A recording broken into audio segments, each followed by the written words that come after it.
Calvin, may dumi ba ako sa mukha? Wala. Hindi ko lang talaga maiwasan na titigan ka.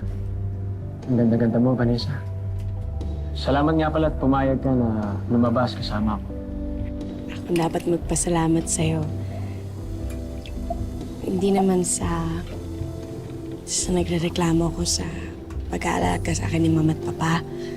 Pero masaya rin naman lumabas paminsan-minsan eh. Magkaroon ng normal na buhay.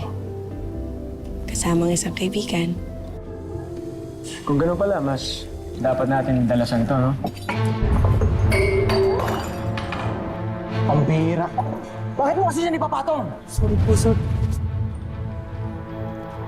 Gusto mo bang mawalan ng trabaho? Ano po, sir? Calvin, ayos lang. Kuya, pwede bang lumipat na lang kami ng lamesa? Sige po, ma'am. Lilipat po na kayo, ma'am. Pasalamat ka. Ayaw kong masira ang gabi namin ni Vanessa. Oh, Linisin mo na to. sige po, sir. Sandali lang tumatawag si Papa, ha? Okay lang. Siguraduhin mo lang na hindi ko aabutin yung tapos ng shift mo, ha? Kasi itutumba kita. Sir, nagtatrabaho lang po ako. Pasensya na po talaga sa'yo. Halika dito. Sige.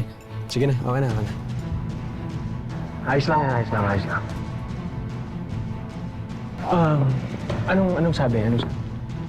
Kinakamusta niya lang yung lakad natin. Pinapauwi ka na ba? Hindi. Oh. Pupunta lang ako sa powder room, ha? Akala ko dahil sa palpak na waiter na yun. Hindi, Calvin. Wala lang yun para sa akin. Ikaw ba, ayos ka lang? Oo na. Oo. Okay lang ako. Sige. Balik ako.